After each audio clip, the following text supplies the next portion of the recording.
बिस्मिल्लाह इन्नल हम्दुलिल्लाह वस्सलातु वस्सलामु अला रसूलिल्लाह अस्सलामु अलैकुम व रहमतुल्लाहि व बाराकातुहू। আজকের আলোচনায় বিশাল আলেমদের লিস্টের নিচে একমাত্র আলেম আমি। আমাকে টপিকও দেওয়া হয়েছে ডার্টি জব, যেটাকে বলে সবচেয়ে বাজে কথা বলতে হবে যেই টপিকে, সেই টপিকটা আমাকে দেওয়া হয়েছে, সঙ্গত কারণে দেওয়া হয়েছে, সেটা ঠিক আছে। তো টপিকটা হচ্ছে দায়ুস সংস্কৃতি ও মুসলিম সমাজ। এটা নিয়ে 4-5 দিন কথা বলা যাবে গোটা, কিন্তু ওনারা প্রথমে আমাকে 21 মিনিট বোধহয় দিতে যাচ্ছিলেন বা এরকম কিছু। তো সাইফুল্লাহ ভাই বললেন যে যেহেতু অন্যরা আটকা পড়ছেন ট্রাফিক জ্যামে, সো আমি মাগরিব পর্যন্ত যাবো, তাহলে একটু হয়তো আমি যে কষ্টটা করছি ওটা হয়তো একটু সার্থক হবে। এই শব্দটা দায়ুস শব্দের আরবি শব্দ, ইংরেজি শব্দ হচ্ছে কুকল্ড। এটার যে গুণটা থাকলে মানুষ দায়ুস হয়, সেটাকে বলে দিয়াসা, কুকল্ডি বলে ইংরেজিতে। বায়োলজিতে কুকল্ড অর্থ হচ্ছে এমন এক পুরুষ প্রাণী যে কিনা এমন সন্তানের পিতৃত্বের দায়িত্ব পালন করে যে তার নয়, অর্থাৎ তার যে স্ত্রী, তারপরে যে সন্তান জন্ম নেয় সেটা তার না, কিন্তু সে তার পিতৃত্বের দায়িত্ব পালন করে। আপনারা বুঝতেছেন যে লাইনটা একটু বেলানে চলে যাচ্ছে। প্রথমেই আমি বললাম এই জন্য যে ডার্টি জব এটা আমাকে করতে দেওয়া হয়েছে, ঠিক আছে। আচ্ছা, কোকল বার্ড, কোকিল যে অন্যের বাসায় ডিম পাড়ে, এখানে একটা ব্যাপার আছে না যে একজন আরেকজনের বাসায় ডিম পেড়ে যাচ্ছে, আরেকজন তার বাচ্চাকে নিজের বাচ্চা মনে করে বড় করতেছে। শরীফ আবু হায়াতপুর লেখা কাক বাবা মায়ের গল্প পড়ছেন কেউ, একটা প্রবন্ধ আছে। তো সেইখান থেকে শব্দটা আসছে, ইংরেজি শব্দটা। এই শব্দ যারা আরও যা বোঝায় সেটা হচ্ছে একজন স্বামী যে তার স্ত্রী দ্বারা প্রতারিত হয়, এমন একজন স্বামী দায়ুস যে তার স্ত্রী দ্বারা প্রতারিত হয়। এগুলো কিন্তু ইংরেজি থেকে বলতেছি আমি, ইসলামে আসতেছি পরে। যে তার স্ত্রীর ব্যভিচার সম্বন্ধে আনঅ্যাওয়্যার থাকে, অসচেতন থাকে, জানে না যে তার স্ত্রী কী করতেছে। যতক্ষণ না একটা সন্তান জন্ম নেয় বা বেড়ে ওঠে এবং সে জানে যে সন্তানটা তার নয়, অন্য কারণ। এটা হচ্ছে আরেকটা ওয়ে ডিফাইন করা।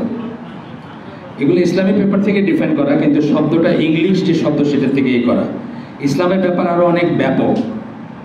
ইসলামের ব্যাপার এইসব ঘটনা না ঘটলেও দায়ুস হবে, কিন্তু বিদেশিদের কাছে দায়ুস ছিল এই ধরনের হইলে দায়ুস আর কি, চরম কিছু হইলে, অল্প স্বল্প দায়ুস না আর কি। ইসলামী পরিভাষায় দায়ুস বলতে অবশ্য একদম চূড়ান্ত শারীরিক ব্যভিচার বোঝায় না, বরং একটা ওয়াইড রেঞ্জের কর্মকাণ্ড বোঝায়, অনেক কিছু বোঝায় একসাথে। ইসলামিক ডেফিনেশন, এটাও ইসলামিক সূত্র থেকে নেওয়া। The cuckold is the one who approves evil conduct in his family. নিজের পরিবারের ভিতরে যে অশ্লীল কাজকর্ম বা অসঙ্গত কাজকর্ম, অসুন্দর কাজকর্ম অ্যাপ্রুভ করে, অনুমোদন দেয়, দেখেও দেখে না অথবা ইচ্ছা করেই অনুমোদন দেয়। আচ্ছা, আরেকটা ডেফিনেশন হচ্ছে দায়ুস ম্যান, একজন দায়ুস পুরুষ, is one who approves indecency committed by women under his guardianship. তার দায়িত্বে, তার অভিভাবকত্বে যে সমস্ত মেয়েরা থাকে, একজন ছেলের কি থাকতে পারে, নিজের মেয়ে, নিজের বোন, মা, ওয়াইফ ইত্যাদি আরও থাকতে পারে, সেই সমস্ত মেয়েদেরকে সে অশ্লীল বা অশোভন কার্যকলাপ অনুমোদন করে বা হইতে দেয়। and is not jealous with regard to their honor, এবং তাদের যে অনার, তাদের যে সম্মান, তাদের যে মর্যাদা, সেটা নিয়ে সে ঈর্ষান্বিত না, মানে প্রোটেক্টিভ জেলাসি আমরা বলি, যেটাকে ভেরা বলি, সেটা তার নাই। Man who do not have গিরা, যাদের ভিতরে প্রোটেক্টিভ জেলাসিটা নাই। এই যে আপনার সন্তানের বেলায় শুধু এটা না, এটা তো মেয়েদের বেলায় বললাম, গিরা কিন্তু অনেক বড় একটা রেঞ্জ, আমরা দেখবো পরে। আপনার সন্তান একটা খারাপ কাজ করতেছে, একটা হারাম কাজ করতেছে, আপনার ভিতরে কিছু লাগলো না, এটাও কিন্তু এটার আওতায় আসে, আমরা দেখবো পরে। Protective jealousy over their wife, sisters, mothers and daughters, যেটা আমি বললাম, এদের ব্যাপারে তার কোনো ঈর্ষা নাই। বাইরের লোকে আড্ডা মারতেছে, হাসি ঠাট্টা করতেছে, কথা বলতেছে, তার কিছু লাগে না, সে কিছু ফিল করে না। এরাই হচ্ছে দায়ুস, এবং যাদেরকে জান্নাত বারণ করা হয়েছে, অর্থাৎ দায়ুস জান্নাতে প্রবেশ করবে না। আমি আলেমদের জিজ্ঞেস করছিলাম চির জাহান্নামে কিনা, তারা বলছেন না, চির জাহান্নামে না, কিন্তু এটা একটা মেজর সিন এবং বড় একটা কবিরা গুনাহ। আচ্ছা, হাদিস এবং স্কলারদের থেকে আমি কিছু পড়বো আপনাদের এখানে। আহমদ মুসনাদ আহমদ থেকে একটা ডেফিনেশন আসতেছে, দায়ুস ইজ, ডেফিনেশন একটা বক্তব্য আসতেছে, দায়ুস জান্নাতে প্রবেশ করবে না, বাস সিম্পল এটু আহমদের হাদিস। আরেকটা হাদিস আসতেছে, এটাও আহমদের, 3 ধরনের মানুষ জান্নাতে প্রবেশ করবে না এবং আল্লাহ তাদের দিকে তাকাবেন না বিচার দিবসে বা শেষ বিচারের দিনে, আল্লাহ তাদের দিকে তাকাবেন না। যে তার বাবা মার প্রতি অবাধ্য, বাবা মার কাছে অবাধ্য, বাবা মার প্রতি অবাধ্য, যে মেয়ে পুরুষের মতো হইতে চায়, boy cut, jeans, T shirt and so on, and আর দায়ুস, এবং দায়ুস, এই 3 শ্রেণীর মানুষ জান্নাতে প্রবেশ করবে না। হাফিজ ইবনুল কাইয়িম তার একটা লেখা থেকে আমি একটু পড়ব। দায়ুসদের কথা বলতেছেন যে, অ্যাট দ্য দায়ুস বলে ব্র্যাকেটে বলতেছেন, the man with no jealousy over the women and his family, যার এই একই কথা, যার কোনো ঈর্ষা নাই, তার খারাপ লাগে না তার মেয়ে, তার বোন, তার এমনকি কাজের মানুষও তার দায়িত্বে পড়ে। কাজের মেয়েটাও পাশের কাজের ছেলের সাথে টিটকারি মারতেছে, এইটাও তার খারাপ লাগার কথা, তার গার্ডিয়ানশিপে আসে যেহেতু। Is the most vile of Allah's creation, আল্লাহর সৃষ্টির ভিতরে সবচেয়ে নিচু শ্রেণীর প্রাণী এরা, যাদের ভিতরে এই জিনিসটা নাই। And Jannah is forbidden for him, তার জন্য জান্নাত নিষিদ্ধ। হাফিজ ইবনুল কাইয়িম উনি বলতেছেন, man should be jealous with regard to his wife's honour, ওয়াইফের অনার বা সম্মান নিয়ে তার ভিতরে লাগা উচিত, যখনই সেটার হানি হবে, যেখানেই হবে। একটা জিনিস হচ্ছে যে অনেক সময় একটা সিচুয়েশনে মানুষ পারে না, চাইলেও পারে না, মরেও যায় মানুষ। কিন্তু কতগুলো জাতি আছে, যেমন আফগানরা, মোহাম্মদ আসাদ তার রোড টু মেক্কাতে বলছেন যে আফগান কোথাও যাইতে উনি খালি ঘাড় ঘুরাইছিলেন, তো উনি বুঝছেন যে উনি প্রাণে বাইচে আসছেন না, ঘাড় ঘুরাইছিলেন শুধু, মানে কোনো খেতে বা কোথাও মেয়েরা কাজ করতেছে, তারপরে উনি বুঝছেন যে উনি মহা অন্যায় কাজ করছেন। এতই তাদের ভিতরে এই ফিলিংটা আছে। আপনারা জানেন যে এই ব্রিটিশরা একবার আফগানিস্তান দখল করার পরে হারাইতে হয়েছিল কেন? একটা গুজব রটে গেছিলো যে কোনো একজন আফগান অফিসার, এটি বলে ব্রিটিশ অফিসার, কোনো আফগান মেয়েকে কোনো অশ্লীল ইঙ্গিত দিছে। এইটার থেকে কিন্তু ইটা শুরু হয়, বিদ্রোহটা শুরু হয়। তারপরে 15,000 প্লাস ব্রিটিশরা পালায় যায় কাবুল থেকে, এবং জালালাবাদ পৌঁছাতে একজন ডাক্তার মাত্র বেঁচে যায়, বাকি সবাইকে তারা রাস্তায় মেরে ফেলছে। রিজন কি? রিজন হচ্ছে আমাদের মেয়ের দিকে সে চোখ তুলে তাকাইছে। মানে এইটা ছিল ট্র্যাডিশনালি মুসলিম সমাজের ভিতরে, এই বোধটা ছিল। আজকের কথা আমরা পরে আসতেছি, আপনারাই জানেন, আমার চেয়ে ভালো জানেন, রাস্তাঘাটে চলেন, ফেসবুক চালান, আপনারা ভালো জানবেন আমার চেয়ে। আমার ফেসবুক নাই, প্রসঙ্গত উল্লেখযোগ্য। Man should be jealous with regard to his wife's honor and standing. He should defend her whenever she is slandered or spoken ill of behind her back. মানুষের ভিতরে যখনই তার পেছনে কথা বলা হবে, তাকে স্ল্যান্ডারিং মানে কি, ওই যে কুচ্ছা রটনা করা হবে, তারপরে খারাপ কথা বলা হবে, তখন তার উচিত তার বুকে লাগা। এবং এটা বলতেছেন যে সব মানুষেরই রাইট, এটা জেনারেল রাইট, সব মুসলিমেরই, যে কোনো মুসলিমের বেলায় আপনার এটা লাগা উচিত। আর স্পাউস, আপনার যে ওয়াইফ, তার বেলায় স্পেসিফিক্যালি আপনার অন্য একজন মুসলিমের বেলা আপনার বুকে লাগা উচিত। যখন একজন মুসলিমকে কেউ হয়তো খারাপই বলবে, গীবত করবে পিছনে, তাকে কুৎসা রটনা করবে, আপনার ভিতরে লাগা উচিত, স্পেসিফিক্যালি ওয়াইফের বেলায় লাগা উচিত। এবং তার ভিতরে অন্য মানুষ তার ওয়াইফের দিকে তাকাচ্ছে, দেখতেছে, কথা বলতেছে, এই ব্যাপারেও তার লাগা উচিত, যদি সেটা ইনঅ্যাপ্রোপ্রিয়েট হয়। কখনো সেটা অ্যাপ্রোপ্রিয়েট হইতে পারে, কখনো অ্যাপ্রোপ্রিয়েট হইতে পারে। যেমন ধরেন একটা ডাক্তারখানায় গেছেন, আপনার ওয়াইফকে ডাক্তার জিজ্ঞেস করতেছে, মেল ডাক্তার ছাড়া কোনো অপশন নাই, ধরেন জিজ্ঞেস করতেছে আপনার ABC প্রশ্ন জিজ্ঞেস করছে, এইখানে খারাপ লাগার কিছু নাই। কিন্তু ইমপ্রপারলি যখনই আউট অফ দ্য ওয়ে গিয়ে কিছু বলবে, দেখবে, তাকাবে, তখনই আপনার খারাপ লাগা উচিত। এখানে ইবনে তাইমিয়ার একটা ব্যাপার আসতেছে যে ওনার কাছে একটা ডিভোর্সের ব্যাপারে, একজন তার বউকে এক আগন্তুকের সাথে দেখার পরে তাকে ডিভোর্স করে, এই নিয়ে মাসলা মাসাইল জিজ্ঞেস করা হইলে ইবনে তাইমিয়া কতগুলো কথা বলেন, সেই কথাগুলো আমরা একটু দেখব।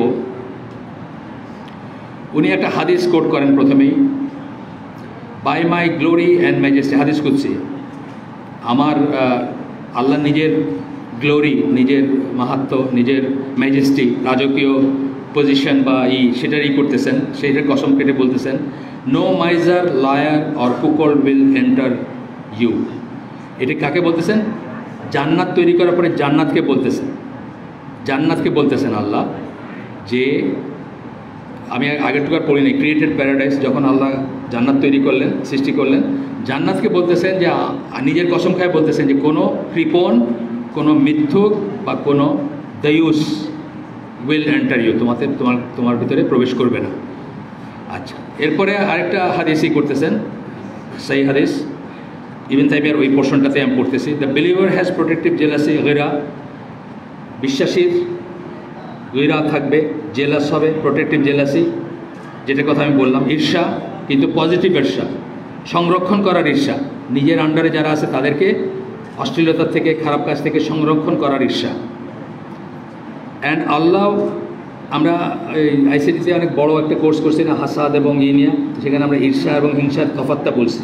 ঈর্ষা এবং হিংসা কিন্তু আলাদা জিনিস। And Allah has protective jealousy, আল্লাহর গিরার কথা বলতেছেন। And the protective jealousy of Allah is that no slave should do that which is forbidden to him. আল্লাহর গিরা হচ্ছে কোনো বান্দা তার এমন কাজ করবে না যেটা আল্লাহ তার জন্য হারাম করছেন, নিষিদ্ধ করছেন। ডিফারেন্ট জিনিস কিন্তু, তাতেই আল্লাহর ভিতরে এটা প্রভোক্ট হয়। এটা সব কিছুই ধরেন, মানে ধরেন আল্লাহর হাত যেমন আমার হাতের মতো না, আল্লাহর রহমত যেটা বা আল্লাহর যে করুণা বা আল্লাহর যে মার্সি সেটা আমার মার্সির মতো না। একইভাবে আল্লাহর যে গিরা সেটা আমার গিরার মতো না। আমরা যখনই একটা পাপ কাজ করি তখন সেটা একটা রিস্ক চলে আসে, যেটা প্রভোক্ট হবে এবং আল্লাহ সেটা অপছন্দ করবেন। এই প্রোটেক্টিভ জেলাসিটা আল্লাহর জাগ্রত হবে এবং তার পরিণতিতে আমাদের বিশাল ক্ষতি হয়ে যেতে পারে, এটা আমরা মনে রাখবো। আল্লাহরই হচ্ছে এটা। যখন আপনি তার সাথে তার মতো করে কাউকে ভালোবাসেন, তখন তার সাথে কিছুকে শিরক করেন, তার সাথে কোনো শরীক স্থাপন করেন, অ্যান্ড সো অন। আচ্ছা, এরপরে আবু হুরায়রা রাদিয়াল্লাহু আনহু বর্ণনার একটা হাদিস আসতেছে, এটা বুখারী এবং মুসলিম দুইটারই হাদিস, নাম্বার দেওয়া আছে, আমি নাম্বার চাইলে কেউ আমাদের নিতে পারেন, তবু বলি। বুখারীর হচ্ছে 4925, মুসলিমের হচ্ছে 2761। আবু হুরায়রা রাদিয়াল্লাহু আনহু বলেন, রাসূল সাল্লাল্লাহু আলাইহি ওয়াসাল্লাম বলেন, Allah has protective jealousy, and the protective jealousy of Allah is provoked when the believer does something that Allah has forbidden. আল্লাহ যা নিষেধ করছেন, কোনো বিশ্বাসী যখন সেটা করে, আল্লাহরও গিরা আছে এবং সেটা হয়, জাগ্রত হয় যখন এরকম কিছু করেন কেউ। আচ্ছা, আরেকটা হাদিস পড়বো আমরা এখন, এটা সাদ ইবনে উবাদা বলেন, I saw a man with my wife, আমি একজন মানুষ, if I saw a man, আমি যদি পাইতাম, দেখতাম, আসলে দেখেন নাই, যদি দেখতাম যে কোনো লোক আমার ওয়াইফের সাথে আছে, I would strike him with my sword, আমি তাকে আমার তরবারি দিয়ে আঘাত করতাম, and not the flat side of it, ভোতা দিক দিয়ে আঘাত করতাম না, ধার দিক দিয়ে আঘাত করতাম, বুঝছেন না? মানে আঘাত করতাম মানে মিন করছেন কী করতেন আর কি। এই খবরটা রাসূল সাল্লাল্লাহু আলাইহি ওয়াসাল্লামের কাছে আসছে, তখন রাসূল সাল্লাল্লাহু আলাইহি ওয়াসাল্লাম বললেন যে, তোমরা কি অবাক হচ্ছ যে সাদের গিরা দেখে, প্রোটেক্টিভ জেলাসি দেখে তোমরা অবাক হচ্ছ? বাই আল্লাহ, আল্লাহর কসম, আই এম মোর জেলাস দেন হিম, আমি তার চেয়েও বেশি জেলাস, ঈর্ষান্বিত, প্রোটেক্টিভ জেলাসি বা গিরা আমার তার চেয়েও বেশি। And Allah is more jealous than me, Allah হচ্ছেন আমার চেয়েও জেলাস। কী ব্যাপারে? সকল নিষিদ্ধ ব্যাপার। এটা আমরা কিন্তু, আমি জানি না সবাই জানেন কি না, আমি এদের পড়াশোনা করতে গিয়ে এই পার্টটা হাইলাইটিংটা একটু বেশি দেখতেছি, আল্লাহ তার চেয়েও বেশি জেলাস। তার মানে আমরা যখনই একটা খারাপ কাজ করি, আল্লাহর গিরা যেটা, সেটাকে আঘাত করি আমরা, এবং সেখান থেকে আমাদের উপর গজব নেমে আসতে পারে। এটা আমরা মনে রাখবো, তবে আমরা খারাপ কাজগুলো কম করতে পারবো বা কম করব, বা আমাদের সাহস হবে না করা। আচ্ছা, it is because of his protective jealousy that Allah forbade immoral deeds both open and secret, এবং এই জন্য আল্লাহ অনৈতিক কাজকে নিষেধ করছেন, প্রকাশ্যে এবং গোপনে, ফাহিশা বা অনৈতিক কাজকে নিষেধ করেছেন প্রকাশ্যে এবং গোপনে। এটা বুখারীর হাদিস, মুসলিমের হাদিস, দুইটারই হাদিস। এরপরে আমরা একটা পড়ব, এটা হচ্ছে আয়েশা রাদিয়াল্লাহু আনহার বর্ণনায়। রাসূল সাল্লাল্লাহু আলাইহি ওয়াসাল্লাম বলেন,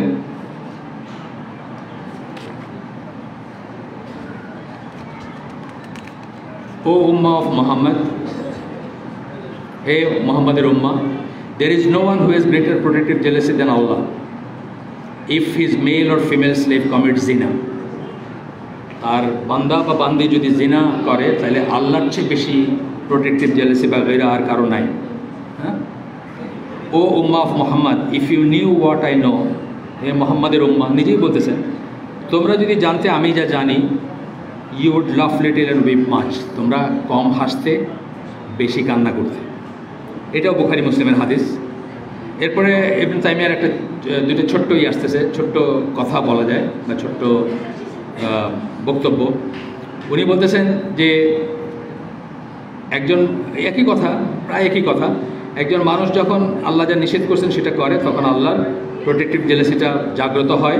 and his protective jealousy is provoke when his male or female slave commits জিনা। একই কথা, যখন তার পুরুষ বান্দা অথবা নারী বান্দি তারা যখন জিনা করে তখন তার গিরাটা জাগ্রত হয়, এবং সেটা আমাদের চেয়ে অনেক বেশি।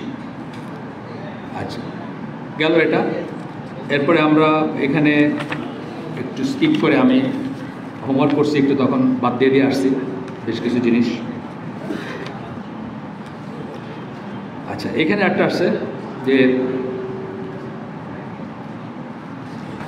আপনার এখানে হাদিস কুদসি আসতেছে একটা, whoever takes an enemy a close friend of mine, যে আমার কোনো নিকট বান্দাকে, অর্থাৎ ওয়ালি যেটা আমরা বলি, সিঙ্গুলার ওয়ালি, প্লুরাল আউলিয়া, তার সাথে যে শত্রু, তাকে যে শত্রু হিসেবে গ্রহণ করে, I shall declare war on him, আমি তার উপর যুদ্ধ ঘোষণা করব। এটার মিনিং হচ্ছে যে এইটাও একটা প্রোটেক্টেড জেলাসি, কিন্তু যেটা আমরা আগে বললাম যে কোনো মুসলিমের স্ল্যান্ডারিং করলে, করলে একইভাবে আল্লাহর ওয়ালি যে প্রিয় বান্দা, যে যখন কেউ তাকে শত্রু হিসাবে নেয়, আল্লাহর ভিতর থেকে একই রকমের জেলাসি জাগ্রত হয়। আচ্ছা, এটা আমরা পড়লাম কিছু হাদিস এবং কিছু স্কলারদের কথা। আমরা দেখি যে বেস্ট 3 জেনারেশন, যাদেরকে আমরা সালাফ বলি, তাদের অনেক প্রোটেক্টিভ জেলাসি ছিল, গৈরাত ছিল। আমরা এই সাহাবীদের কথা পড়লাম, আমরা ইবনে তাইমিয়ার কথা বললাম, আমরা হাফিজ ইবনুল কাইমের কথা বললাম। আজকাল কি এই আলোচনাগুলো খুব বেশি শোনেন না, কিন্তু আজকাল বেশি শোনেন না, কিন্তু তাদের অনেক ছিল। আমাদের তখনকার আমাদের যারা আমাদের মানে great leaders, scholars, social workers, thinkers ছিলেন তখনকার দিনে, তাদের সবাই কিন্তু এই ব্যাপারটা ছিল। আমি ইবন খালদুনের একটা পড়ছি, ওনাকে স্পেনে যেতে যখন বলা হলো, উনি বলেন যে ঠিক আছে আমি যেতে পারি, আমার কোনো সমস্যা নাই, কিন্তু আমার ফ্যামিলিকে আমি ওখানে নিয়ে যাবার কেন? তারা এই কাফের সংস্কৃতি, কাফের ইসের কাছে এক্সপোজ হবে, সেই জন্য উনি চান নাই। উনি তো অন্য লাইনেরই ছিলেন, ঠিক ইসলামিক স্কলার বলতে যাবো যে তা ছিলেন না, ওই সেন্সে না, বাট হিস্ট্রির ছিলেন বা অন্য দিকেরই ছিলেন। ইসলাম নিয়েও গবেষণা আছে তার, কিন্তু তারও এই বুঝটা ছিল বা তাদের ভিতর ছিল এটা। সূরা বাকারা 223 নম্বর আয়াতে আল্লাহ বলতেছেন, তোমাদের স্ত্রীরা তোমাদের শস্যক্ষেত্র। আপনারা এটার মিনিং জানেন, আমি আর মানে আর এক্সপ্লেন করলাম না। এটা বলার, এটা নিয়ে অনেক ব্যাখ্যা আছে, অনেক চিন্তার ব্যাপার আছে, কিন্তু একটা জিনিস মনে রাখবেন, নষ্ট ক্ষেতে সবসময় নষ্ট ফসলই জন্মাবে। সুতরাং ক্ষেতটাকে নষ্ট হইতে দিবেন না। যারা হাজব্যান্ড তাদের বলতেছে, নষ্ট ক্ষেতে নষ্ট ফসল জন্মাবে, নষ্ট ভূমিতে নষ্ট না হবে, মানে ওই কী বলে দোতরা বা খারাপ গাছগুলা কি খারাপ জায়গায়, আল্লাহ কোরআনে এইসব কথা বলছেন, অন্যভাবে বলছেন, অন্য জিনিসে বলছেন যে ভালো গাছ, খারাপ গাছ, এসব কথা বলছেন। মুসলিম সমাজে কিভাবে তাইলে দিয়াসা আসলো? যে রাসূল সাল্লাল্লাহু আলাইহি ওয়াসাল্লাম বলতেছেন যে আমার সবচেয়ে বেশি, আমার চেয়ে আল্লাহ বেশি, কার সাথে তুলনা করতে গিয়ে বলতেছেন, যে লোক বলছে যে সে তরবারির শার্প সাইড দিয়ে তার বউকে হিট করতো যদি কোনো পুরুষের সাথে দেখতো, তার রাসূল বলতেছেন তার চেয়েও বেশি তারই, আর আল্লাহ বলতেছেন তার চেয়েও বেশি। তাহলে সেই মুসলিম সমাজে এটা কিভাবে প্রবেশ করলো, কিভাবে আসলো? প্রথমে আসতেছে যে উপনিবেশ, মিশনারি, এডুকেশন। উপনিবেশ যখন আসলো, আমরা বিজিত হইলাম, আমাদেরকে জয় করলো, আমরা হেরে গেলাম, তারা আমাদের প্রভু হলো, সাথে তারা মিশনারি নিয়ে আসলো, সাথে তাদের এডুকেশন নিয়ে আসলো। এটা একটা পথ, যে পথে দিয়াসা আমাদের ভিতরে ঢুকছে। ইমিটেশন অফ দ্য কুফার, যখনই তারা আমাদের প্রভু হইলো আমরা তাদেরকে ইমিটেট করতে শুরু করলাম। এটার উপর সুন্দর একটা বই আছে ডক্টর নাসরুল আকলের, ইংরেজিতে পাওয়া যায়, বাংলায় ট্রান্সলেট করছেন কিনা আমি কেউ জানি না, আপনারা পড়বেন সবাই। ইমিটেশন অফ দ্য কুফার, কুফারের অনুসরণ। আপনি যখনই কারো অনুসরণ করেন, আপনি আসলে তার আরাধনা করেন। আপনি মনে প্রাণে চিন্তায় চেতনায় তাকে আরাধনা করেন, তার মতো হইতে চান, সেই জন্য আপনি তার অনুকরণ করেন। এটা একটা প্রধান কারণ দিয়াসা আমাদের ভিতরে ঢোকার জন্য। এবং হিন্দুদের কাছ থেকে আসে, এই পার্টিকুলারলি আমি বাংলাদেশের কথা বলতেছি, হিন্দুদের কাছ থেকে আসছে গল্প উপন্যাস, হিন্দু সমাজ। আপনার গল্প উপন্যাসে দেখেন আমরা কি গল্প পড়ে বড় হয়েছি। আমরা রবীন্দ্রনাথের নষ্টনীড় পড়ছি, আমরা শরৎচন্দ্রের রামের সুমতি পড়ছি, রাম ওই বইয়ের নায়িকার দেবর। মানে আমাদের মাথায় এগুলো একেবারে সব ভাইয়ের মতো বোনের মতো মানে প্ল্যান্টেড হয়ে গেছে, সবাই ভাইয়ের মতো সবাই বোনের মতো, বুঝছেন না? আরবিতে কিন্তু ভাবি শব্দের কোনো নেই, ভাবি শব্দটা এক্স্যাক্টলি কোনো শব্দ নেই, দুইটা শব্দ দিয়ে বলতে হয়, ভাইয়ের বউ বলতে হয়। চাচি শব্দটা নাই, চাচি তো আমাদের মায়ের মতো, তাই না? আমাদের মায়ের মতো না চাচি, আমাদের সমাজের চাচি, ভাবি মায়ের মতো, চাচি মায়ের মতো, মামি মায়ের মতো, খালা মায়ের মতো, সবাই মায়ের মতো। কিন্তু আরবিতে এই কনসেপ্টটা মায়ের মতো কনসেপ্টটাই নাই। তো হিন্দুদের সাথে থাকতে থাকতে হিন্দু উপন্যাস, হিন্দু গল্প এগুলো পড়তে পড়তে আমরা এগুলো ডাল ভাত মনে করি। আর এই কাজিন তো আপন বোনের মতোই, বুঝছেন? এছাড়াও যারা 200 বৎসর 250 বৎসর ধরে খ্রিশ্চান মিশনারি যারা দাওয়াত দিয়ে সুবিধা করতে পারে নাই, তারা শেষ পর্যন্ত, আপনাদের আগেও বলছি, যারা আমার কথা শুনছেন তারা জানেন, তারা শেষ পর্যন্ত ডিসাইড করলো যে এইভাবে দাওয়াত দিয়ে কিছু হবে না। যারা যেভাবে তারা এই করতেছিল, তারা তখন ঠিক করলো যে তারা 2টা সফট টার্গেটে ইসলামকে অ্যাটাক করবে। 2টা সফট টার্গেট, আগেও বলছি আমি কথা। সফট টার্গেট বলতে কী বোঝায়? আমরা কোনো যুদ্ধে যখন কাউকে আপনি এমন জায়গায় আঘাত করতে চান যে সে একেবারে ধরাশায়ী হয়ে যাবে, সেটাকে আমরা সফট টার্গেট বলি। যেমন ধরেন জাপানের হিরোশিমা নাগাসাকিতে যে বোম ফেলা হয়েছিল, লক্ষাধিক মানুষ বা অনেক মানুষ মারা গেছিল, জাপানি সম্রাট একদম নীল ডাউন বলে না, সেইভাবে সে রাজি হয়েছে যে সে আত্মসমর্পণ করবে। এটা হলো সফট টার্গেট যেটা। তো খ্রিশ্চান মিশনারি ঠিক করছে যে আমাদের সফট টার্গেট হচ্ছে 2টা, একটা হচ্ছে সুন্নাহ, একটা হচ্ছে আমাদের মেয়েরা। সুন্নার থেকে যদি আমাদের আলাদা করতে পারে, বোঝাইতে পারে যে সুন্নাহ মানা দরকার নাই, অত ইম্পর্টেন্ট না, ঠিক আছে আছে সুন্নাহ কিন্তু অত ইম্পর্টেন্ট না, মানলেও চলে না মানলেও চলে, তাহলে ইসলাম শেষ হয়ে যাবে। আরেকটা হলো আমাদের মেয়েদেরকে যদি কোনো মতে ঘর থেকে বাইর করতে পারে, ইমানসিপেশনের নামে, প্রগতির নামে, শিক্ষিত হওয়ার নামে ইত্যাদি নামে যদি করতে পারে, প্রোগ্রেসিভ ওমেন বা কাজ করবে বাইরে এবং ফেমিনিজম ইত্যাদি দিয়ে। তো এইগুলো তারা প্ল্যান ওয়েতে করছে এবং মাশাআল্লাহ মানে অনেক দূর তারা আগাইছে সেটাতে। এরপরে হচ্ছে বিনোদন সামগ্রী, এটাও আমি আমার বইটিতে লিখছি। আজ থেকে 100 বছর আগে ধরেন কোনো একটা জায়গা, জামালপুর, হঠাৎ মনে আসলো নামে, কয়েকদিন আগে জামালপুর গেছিলাম। জামালপুরের একজন মুসলিম মহিলা, তার ঘরে কোনো কাফের আইসে তার দিকে তাকায় আছে বা তাকে টিটকারি মারতে, সেটা কল্পনা করা যায়? কল্পনা করা যায়। আমি আমার জাহিলি যুগের শেষ এবং ইসলামী যুগের শুরুতে একটা গান, একজন পপ সিঙ্গারের একটা গান ছিল, আপনারা অনেকে জানেন হয়তো। গানটার একটা লাইনের জন্য রাশিয়াতে এই গানটা ব্যান করে দিয়েছিল। গানটা হচ্ছে can I touch you there, অনেকে জানেন হয়তো, মাইকেল বোল্টন।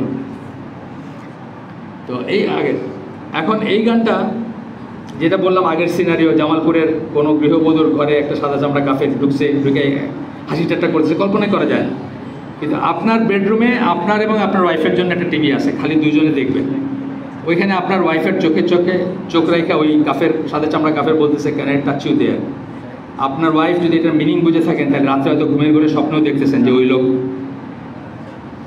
এটা দিয়াসা, এটা দায়ুস। আপনার মনে নাও হতে পারে, কিন্তু এটা দায়ুস, এটা দিয়াসা। আপনার ওয়াইফ আপনার পাশে ওই সাদা চামড়া কাফিরের স্বপ্নে বিভোর হয়ে ঘুমাচ্ছেন, আপনি সেটা জানেনও না। টেলিভিশনও আপনি কিনে দিচ্ছেন, ডিশের লাইনও আপনি আনছেন, দেখতেও আপনি দিচ্ছেন। আপনি মনে করছেন যে এটা মানে এটা তো টেলিভিশন আর কি, এটা তো রিয়েল মানুষ না। কিন্তু দিয়াসা যে সবসময় রিয়েল মানুষ লাগবে এমন কোনো কথা নেই, রিয়েল ইভেন্ট লাগবে এমন কোনো কথা নেই, কারণ ইসলামের এটা অনেক ওয়াইড রেঞ্জ একটাই। গান বাজনার উপযোগ্য কি? বাংলাদেশি গান বাজনার কথাই আপনি বলেন, কী উপযোগ্য বাংলাদেশি গান? 99% গান বাজনা কী থাকে বাংলাদেশে? কি জাদু করিলা পাগল বানাইলা, এই মার্কে থাকে না? আজ থেকে 100 বছর আগের বৈষ্ণব পদাবলীর বাংলাদেশি মানুষরা অনেকে পড়ে, অনেকে কীর্তন শোনে। বৈষ্ণব পদাবলীর উপযোগ্য কি? একজন মহিলা তার হাজব্যান্ডের ভাগ্নার সাথে ঘর থেকে বাইরে হয়ে যায়, এটাই তো গল্প। এটা নিয়ে আমরা পড়ি, এটা নিয়ে আমরা লেখালেখি করি, এটা নিয়ে গবেষণা করি, বাংলা সাহিত্য করি না আমরা? গান বাজনা, সাহিত্য, নাটক যত কিছু আছে তার উপযোগ্য কি? দিয়াসা। আপনি দেখবেন একটা বাপের মেয়ে বাপের সামনে দিয়ে ঘর থেকে বাইরে হয়ে গেল। এই যে 2 দিন আগে যে মেয়েটা মারা গেল, সে তো কারো মেয়ে, কেউ তাকে নিয়ে মারছে, ঠিক আছে, যে মারছে তার দোষ আছে, 100% দোষ আছে, তার সর্বোচ্চ শাস্তিও আমরা বলি। কিন্তু সে তো কোনো বাপের মেয়ে বা কোনো মায়ের মেয়ে, তারা তো তাকে বাইরে হয়ে যেতে দিছে ওইভাবে, এবং এই ঘটনাটা ঘটতে দিছে। কয়েক বছর আগে যেটা নিয়ে তুল কালাম কাণ্ড হলো, যে কি এক বাংলা শিক্ষার জন্য, বাংলা শিক্ষা কত ইম্পর্ট্যান্ট, নাউজুবিল্লাহ, বাংলা শিক্ষার জন্য এক মানে আমাদের মতে, আমার মায়ের বিয়ে হয়েছিল তার অনেক আগে, প্রায় প্রাপ্তবয়স্ক একটা মেয়েকে, গেঞ্জি স্কার্ট পরে একটা মেয়েকে একটা বিধর্মী শিক্ষকের কাছে মা দিয়ে আসছেন পড়াশোনার জন্য, বাংলা পড়াশোনার জন্য, এবং সেখানে সে রেপ হলো। তারপরে এটা নিয়ে কত কাণ্ড। ঠিক আছে, যে রেপ করছে আমি মোটেও তার শাস্তি কমাইতে চাইতেছি না, আমি বলতেছি তার 100% শাস্তি হোক। কিন্তু এখানে আমাদের একটা রোল আছে না, এইটাই হচ্ছে দায়ুস বলতে আমরা এটাই বোঝাচ্ছি। এরপরে হচ্ছে লাইফস্টাইল, এলিটিস্ট লাইফস্টাইল একটা আছে, এলিট হওয়ার একটা আছে না। এলিট হওয়া মানে আপনি মুক্তমনা হবেন, উদার হবেন, সংকীর্ণ জিনিস আপনার থাকবে না। আপনার ওয়াইফের সাথে কেউ একটা হাসির কথা বললে আপনার বুকে লেগে গেল, এটা সংকীর্ণ মনা জিনিস আমাদের এলিট সোসাইটিতে। আমার একটা ঘটনা মনে পড়ে, আমি যখন প্রথম চিফ ইঞ্জিনিয়ার হিসেবে সেল করতেছি, আমার যে ক্যাপ্টেন ছিলেন জাহাজের, উনি আমাদের বেশ বড় বয়সে, খুবই স্নেহ করতেন আমাকে। তো করাচিতে একদিন উনি একটা ট্যাক্সি নিয়ে আসছেন, আমরা বাইরে যাব, উনি সামনে বসে আমাকে বলতেছেন ওনার বউর সাথে বসতে। এটা হলো কি? এটা হলো একটা উদার মনারি, তুমি ছোট ভাই, তুমি বসো এখানে, আমি সামনে বসে। আমি বললাম আপনার বউর সাথে আমি বসবো কেন? বলছে না তুমি তোমার ভাবির সাথে বসো, আমি সামনে বসতে। ঝগড়া করতেছে আমার রীতিমতো, পিছনে বসানোর জন্য তাকে, আমার সামনে বসার জন্য। এটা হলো একটা এলিটিস্ট উদারতা, বুঝছেন না? একই রকম আছে যে আমাদের ফ্রেন্ডরা যারা ছিল, তারা 15 মিনিট কথা বলতেছে তার সাথে, তারপর তোর ভাবির সাথে কথা বল। অস্ট্রেলিয়া আছে বা কানাডায় আছে, 15 মিনিট ধরে কথা বলার পরে ভাবির সাথে আমার কোনো কথা নাই, বুঝছেন তো? কিন্তু এটা একটা সৌজন্য। এটা কেন হয়েছে? আমরা ওই লাইফস্টাইলটা, আমরা প্রফিটিক লাইফস্টাইল চুজ না করে এলিটিস্ট লাইফস্টাইল চুজ করছি আমাদের জন্য। এলিট হইতে চাইছি আমরা, কি হনুরে হইতে চাইছি। এরপরে হচ্ছে অনেক প্রফেশনাল গ্রুপ আছে যারা যখন বিয়ে করে মেয়ে দেখতে যায়, তখন তারা মাথায় চিন্তা রাখে এই মেয়েটাকে আমি যখন পার্টিতে নিয়ে ঢুকবো, আমার বসেস যারা আছে, যাদের হাতে আমার প্রমোশন, তারা এই মেয়েটাকে দেখে চমৎকৃত হবে কিনা, এই মেয়েটার সাথে কথা বলতে চাইবে কিনা, নাচ গানের আয়োজন থাকলে এর সাথে নাচ করবে কিনা, করতে চাবে কিনা, এইটা মাথায় রেখে কিন্তু সুন্দরী চেষ্টা খোঁজে যে কারে বিয়ে করবে। মানে সে বিয়ে করে অন্যের জন্য, সোজা কথা, নিজের জন্য করে না। ওই কাক কোকিল আর কত কিছু বললো না, বায়োলজিক্যাল ডেফিনেশন দিলাম, ওই রকম একটা জিনিসের। আর একটা হয় দায়ুস্বর বা দিয়াসার আরেকটা কারণ হচ্ছে ফেমাস হইতে চাওয়া। আমি একটা লিখিত ইন্টারভিউ পড়ছি, বাংলাদেশের বিখ্যাত পর্ন স্টার, চিটাগং বাড়ি এক ব্যবসায়ীর মেয়ে, আমেরিকায় থাকেন। তাকে জিজ্ঞেস করা হয়েছিল যে আপনি এই লাইনে গেলেন কেন? যে আমি ফেমাস হতে চাইছি। উনিও ফেমাস হতে চাইছেন, ওনার বাবা সেইটাকে অ্যাপ্রুভ করছেন, বা অথবা করেন নাই, যাই হোক। কিন্তু বাবা তো সূত্রপাতটা করছেন, আমেরিকাতে তো বাবার থ্রুতেই গেছে, নিজে যায় নাই সে। আমি নাম বললাম না, আর আপনাদেরকে ওই যে বললাম ডার্টি জব করতেছি আমি, আমার ঝাড়ুটা আমি দেই, আপনাদের আর গা নোংরা না করলাম আর কি, নাম বললাম না। তো আজকালকার স্মার্ট যারা তারা নিজেরাই নাম বের করতে পারবে, ফেসবুক আছে যাদের। আরেকটা হচ্ছে সেটলিং অ্যামং দ্য কুফার, আরেকটা কারণ দায়ুস হওয়ার, কাফের দেশে সেটেল কর।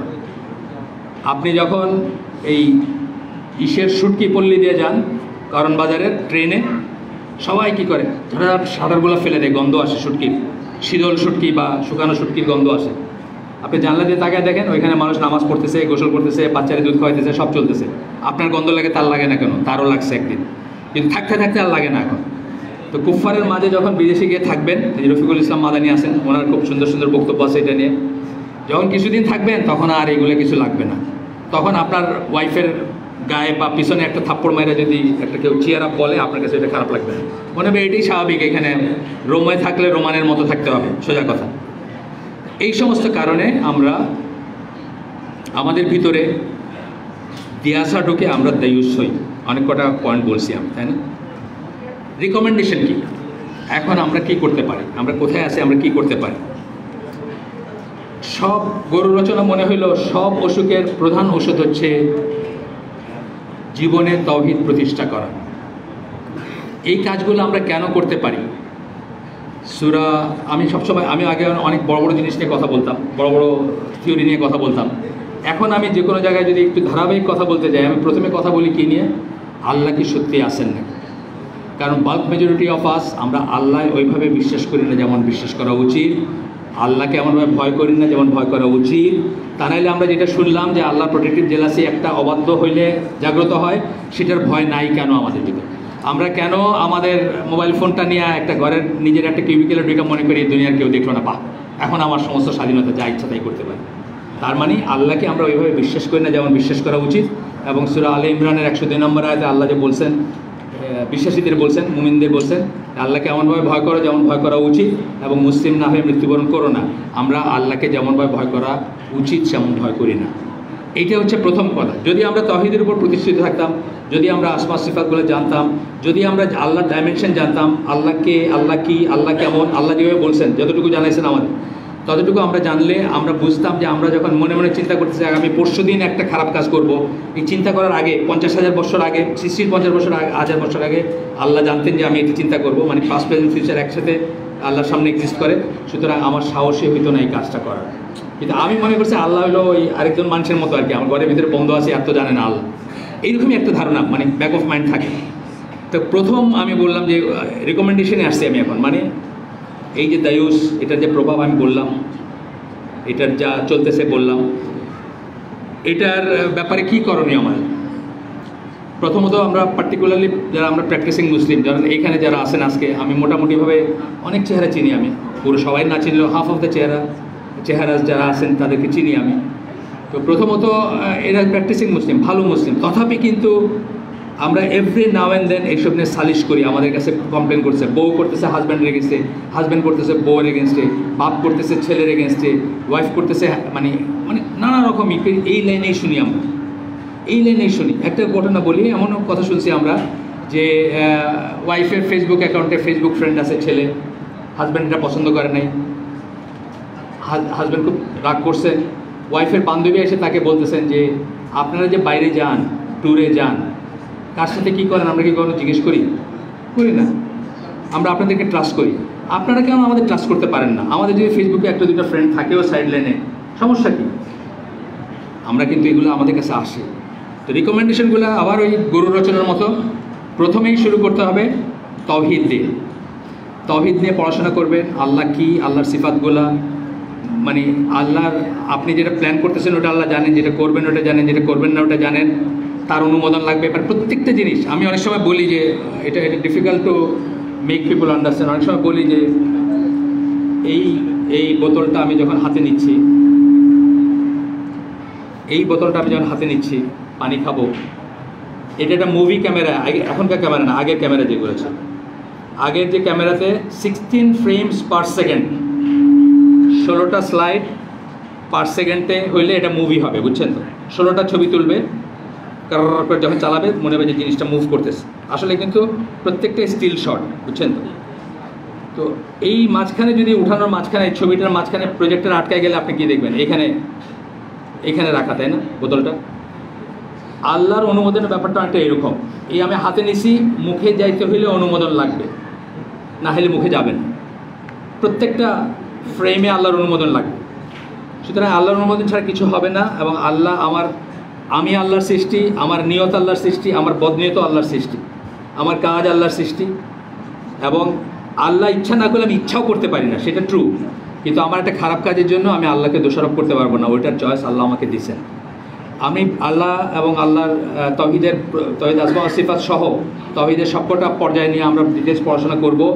তাহলে আমাদের মনে সেই ভয় জাগ্রত হবে, যেই ভয় আপনাকে খারাপ কাজ থেকে বিরত রাখবে, যেই ভয় আল্লাহ রসুল বলছেন যে তোমাদের ভিতর আমি আল্লাহকে সবচেয়ে বেশি ভয় করি। তার কারণ কি? উনি আল্লাহকে সবচেয়ে বেশি জানতেন। আর একটা বর্ণনায় আসছে যে উনি এবং জিবরিল আল্লাহকে সবচেয়ে বেশি ভয় করতেন। তার মানে তারা আল্লাহকে সবচেয়ে বেশি জানতেন। তাহলে যত বেশি নলেজ হবে তত বেশি ভয়। কোরআনের আয়াতে আসছে যে আলেমরাই আল্লাহকে সবচেয়ে বেশি ভয় করে মানুষের ভিতর। তো এই লাইনে আমরা চিন্তা করব এবং একটু পড়াশোনা করব। এরপরে যেটা করতে পারি, আমরা একটা টাইট নিট কমিউনিটিতে, প্র্যাকটিসিং মুসলিম কমিউনিটিতে বসবাস করতে পারি। এখন তো মানুষ কোনো খারাপ কাজ সামনে দেখলে না করে না।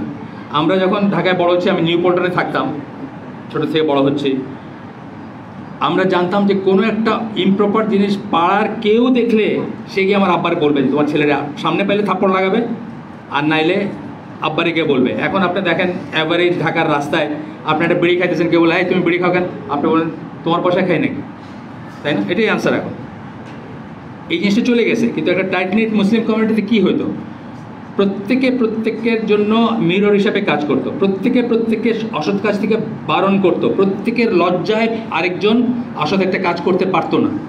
হ্যাঁ, একটা মেয়েরে ঘরে এনে উঠাইতে পারতো না, বা একটা ছেলে আসে না, যেগুলো হচ্ছে এখন ঢাকায়। তাইলে একটা টাইট নেট কমিউনিটিতে বসবাস করা, অথবা আপনার কমিউনিটি বিল্ডিং যেটাকে বলে, সেটার চেষ্টা করা। এই যে মসজিদটা আজকে কত মানুষ আসছেন এখানে, ভর্তি মসজিদ, কয়জন মানুষ এখানে থাকেন? এটার 500 গজের ভিতর কয়জন থাকেন? আমার মনে হয় না 1% মানুষও থাকেন আজকে যারা আসছে। এখানে কোনো কমিউনিটি নেই, এখানে মসজিদ আছে, কমিউনিটিবিহীন মসজিদ। এই মসজিদ কতটুকু কোথায় যাবে আল্লাহ জানে, আমি জানি না। কিন্তু কমিউনিটি ফর্ম করতে হবে। যে কোনো দাওয়াতি বইতে দেখবেন প্রথম কথার একটা হচ্ছে কমিউনিটি ফর্ম করার চেষ্টা করা।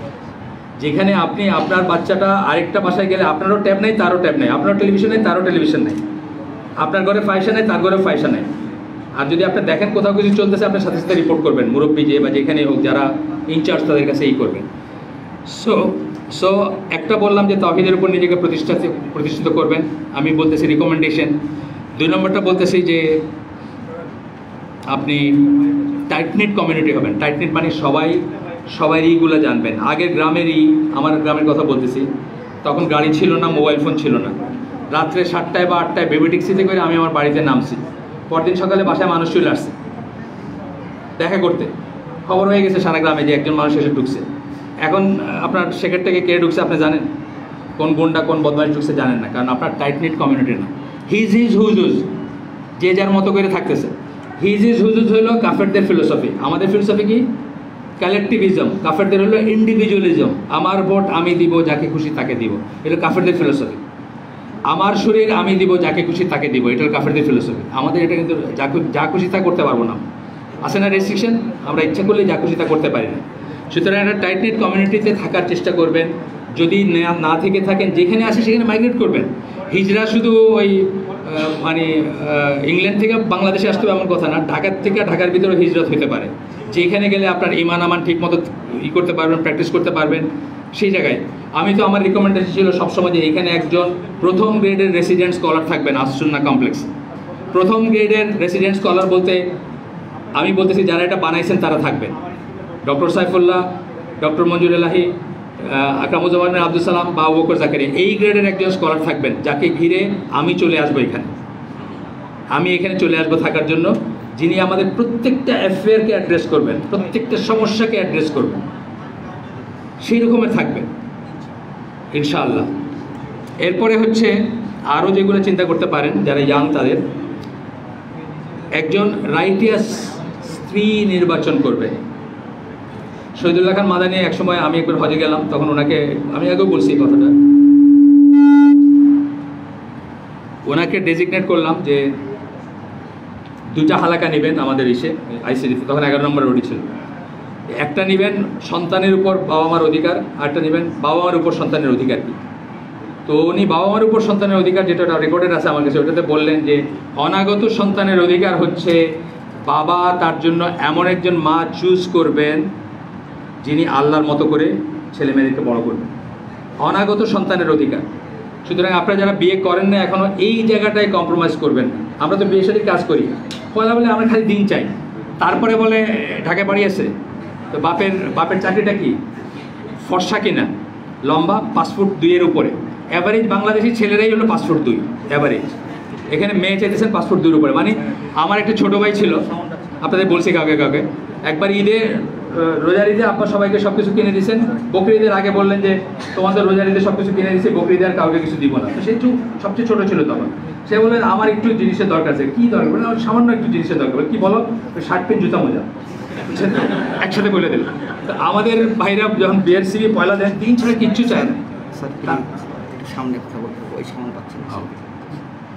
আমি তো আপনাদের জন্য সরছি, কারণ আপনাদের সাউন্ডের ইকোটা বন্ধ করেন, আমি এই জন্য সরছি যে হয়তো ইকো হচ্ছে। তো আমরা বিয়ে নিয়ে কাজ করি। তো যখন পয়লা বলেন যে না দিনদার পাত্রী চাই, আর কিছু চাই না, তো তারপরে বলেন যে ওই একটু ফর্সা, বা ঢাকায় বাপের বাড়ি আছে কিনা, অ্যান্ড সো অন। তো এগুলো বাদ দিয়ে রাইটিয়াস ওয়াইফ চুজ করবেন। এরপরে হচ্ছে যে বাচ্চাদের টাইম দেবেন, দায়ুস না হয়ে আর কি, উল্টাটা বলতেছে, দায়ুস হতে কীভাবে বাঁচবেন। যখনই টাইম দিবেন না, অন্য কেউ টাইম দিতেছে আপনার বাচ্চাকে, শয়তান দিতেছে। আপনি টাইম না দিলে শয়তান দিতেছে। বাচ্চাদেরকে টাইম দিবেন, তাদেরকে এন্টারটেন করবেন। পিছনে সাউন্ড নাই,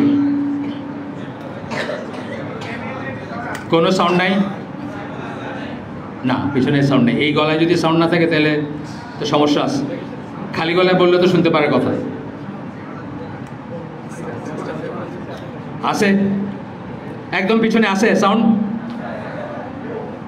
এরকম না এরকম, কোনটা আছে? আছে,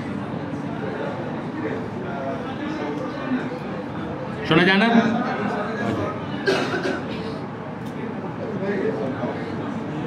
সেটা তো আমার হাতের বাইরে, সরি, ওনাদেরকে বললাম ওই পেছনে শোনা যায় না।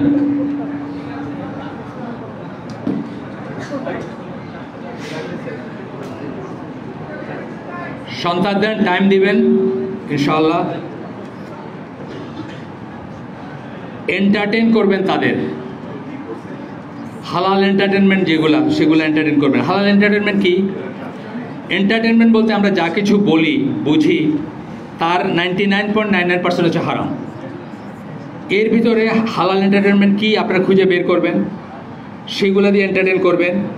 তাদের চক্ষু লজ্জাটা যেন নষ্ট না হয়, আপনারও তাদেরও। আপনার চক্ষু লজ্জাটাও খুব ইম্পর্টেন্ট। একটা ছেলে আপনার মেয়ের সাথে খিলখিল করে হাসতেছে, আপনার খারাপ লাগলো না, মানে আপনার চক্ষু লজ্জা নষ্ট হয়ে গেছে। আপনারটাও নষ্ট হবে না, তাদেরটাও যেন নষ্ট না হয়, এইটার চেষ্টা করবেন। আর আমরা বলি অনেক সময় ভিটামিন এন, ভিটামিন এন মানে কেউ কেউ হয়তো জানেন, আগে বলছি আমরা। ভিটামিন এন কি? প্রথমটা হচ্ছে নো। আমরা আজকাল বাচ্চাদের পশ্চিমা লাইনে বড় করতেছি, সব কিছু ইয়েস, কোনো কিছুতে নো নাই। আব্বা আমাকে মোবাইল ফোন আছে, আমার তো নাই। আপনার বুকটা ফাইটে গেল যে স্কুলে গেলে হীনমন্যতায় ভোগে, নাও তুমি একটা স্মার্টফোন লয়ে এলো, এটা তো আসে। নো বলতে পারি না আমরা, বাচ্চাদের নো বলতে পারি না এখন। তো এই জন্য আমরা বলছি 2টা ভিটামিন এন, একটা হচ্ছে নো, নো বলা। যে কোনো অসঙ্গত, যে কোনো এক্সট্রা আবদারে নো বলবেন। হ্যাঁ, এই মানে এটা না যে ইনডিসক্রিমিনেটলি সব কিছু নো বলবেন, তা না, নো বলবেন। এবং আপনারা জানেন যে একটা পাখি ড্রেস না দেওয়ার জন্য আত্মহত্যা করছে একটা মেয়ে, শুনেন নাই? কোনো একটা সিনেমার নায়িকার কোনো একটা ড্রেস ঈদের সময় না দেওয়ার জন্য মরে গেছে। কেন? সারা জীবন যেভাবে ইয়েস শুনে আসছে, তার ভিতরে অথবা আশেপাশে সবাই যেভাবে ইয়েস শোনে, সেটাকে স্ট্যান্ডার্ড ধরে নিয়ে একটা নো শুনে সেটা নিতে পারে নাই। তো প্রথমত নো বলবেন। যে কোনো ডাউটফুল জিনিস, যে কোনো এক্সট্রাভ্যাগেন্ট জিনিসের নো বলবেন। ভিটামিন এন এর একটা। আর সেকেন্ড এন্ডটা হচ্ছে নেচারের কাছে নিয়ে যাবেন, প্রকৃতির কাছে নিয়ে যাবেন। প্রকৃতির কাছে নিয়ে যাওয়া মানে কিন্তু কক্সবাজারের হোটেলে নিয়ে যাওয়া না। প্রকৃতির কাছে নিয়ে যাওয়া মানে মূলত আপনার অরিজিনের জায়গায় নিয়ে যাবেন, আত্মীয় স্বজনের কাছে নিয়ে যাবেন, বাড়িতে নিয়ে যাবেন। হ্যাঁ, আর যদি ডিভাইসগুলো না দিয়ে থাকেন, ডিভাইস হলে তো জীবন খুব ফাস্ট, ডিভাইসে খুব ফাস্ট না, ঢিসু ঢাসু মারামারি চলতেছে, আপনার কার্টুনে বলেন, খেলায় বলেন, গেমসে বলেন, লাইফটা খুব ফাস্ট হয়ে যায়। তারপরে দাদা দাদিরে খুব ব্ল্যাক অ্যান্ড হোয়াইট মনে হয়, নানা নানির ব্ল্যাক অ্যান্ড হোয়াইট মনে হয়, বুঝছেন তো, কালার মনে হয় না। সুতরাং ওই ফার্স্ট জিনিসে অভ্যস্ত না করে গ্রামে নিয়ে যাবেন, প্রকৃতির কাছে নিয়ে যাবেন, আত্মীয় স্বজনের কাছে নিয়ে যাবেন। হ্যাঁ, তাদেরকে এন্টারটেন করবেন ওইভাবে যেগুলো জায়েজ আছে। এছাড়া জায়েজ যেগুলো আছে, ধরেন প্রাকৃতিক দৃশ্য বললাম জায়েজ আছে, ফিজিক্যাল ফিটনেসের যে সমস্ত খেলাগুলো বা ফিজিক্যাল খেলাগুলো তারা যদি খেলে, ফুটবল ক্রিকেট, সেটা জায়েজ আছে, ছেলেদের কথা বলতেছি, বা এই ধরনের জিনিসে এন্টারটেন করবেন। আপনি বিশ্বাস করেন, আমরা নাতি, দুটো নাতি আছে যারা যেন আমার ঘরে বড় হয়, আমরা 4 জন অ্যাডাল্ট সারাদিন তাদের অ্যাটেন্ড করতাম, সারাদিন তাদের টাইম দিতাম, তারপরে তাদের সকল প্রশ্নের উত্তর আমরা বাইরে উঠতাম না দিতে। এবং আমরা এক সময় পেপার রাখতাম, আজ থেকে 10 বছর আগে আমাদের সময় ছিল একটা, মনে আছে, কোনো 2 টাকার পেপার, কোনো ছবি থাকতো না। তারা যখন একটু কৌতূহল নিয়ে দেখতে শুরু করছে, আমরা ওটা বন্ধ করেছি। আমাদের ঘরে টিভি নেই, আমাদের ঘরে আমাদের তাদের মোবাইল ফোন বা তাদের কোনো অ্যাক্সেস নাই, আমাদের কম্পিউটারে তাদের কোনো অ্যাক্সেস নাই। আমাদের বাসায় মানে এন্টারটেনমেন্ট বলতে যেগুলো বুঝলেন, আমার দেওয়াল খালি, কোনো ছবি নেই। সুতরাং কষ্ট আছে, সহজ না। মানুষের বাচ্চা বড় করা সহজ না। কুকুরের বাচ্চা জন্ম দিয়ে রাস্তায় ছেড়ে দিলে হলো, মানুষের বাচ্চা বড় করা সহজ না। টাইম দিতে হবে, অনেক ক্লোজ নেট থাকতে হবে তাদের সাথে, ক্লোজলি তাদেরকে সময় দিতে হবে, তাদের প্রশ্নের উত্তর দিতে হবে, তাদের সাথে থাকতে হবে। আমার ছেলেটা এখন তার জীবনের মেজরিটির সময় 2টা বাচ্চাকে গাইড করতে, এন্টারটেন করতে কাটায়। 2 দিন সপ্তাহে এখান থেকে বসুন্ধরায় খেলতে নিয়ে যায়, ফুটবল খেলতে, ফিজিক্যাল এক্সারসাইজের জন্য। হ্যাঁ, সাইক্লিংয়ের এই ব্যবস্থা করে দিছে। আপনার একজনকে মগবাজারে ওই কি শিখে, ওই যে কুংফু শিখে এটা করতে, তাকে এন্টারটেন রাখতে হবে, তাকে সময় দিতে হবে। সময় দেওয়ার কোনো বিকল্প নাই। আপনি এখন খালি এরকম করতেছেন আর বাচ্চা পড়, এটা দিয়ে হবে না। ঠিক আছে, আমরা মোটামুটিভাবে আমাদের আলোচনা শেষে আসছি, আমরা শেষ করে দিব, যদিও আরও কয়েক মিনিট আছে হয়তো। আপনারা যদি কোনো রিলেভেন্ট, আমি জানি না প্রশ্নোত্তর অবকাশ আছে কিনা।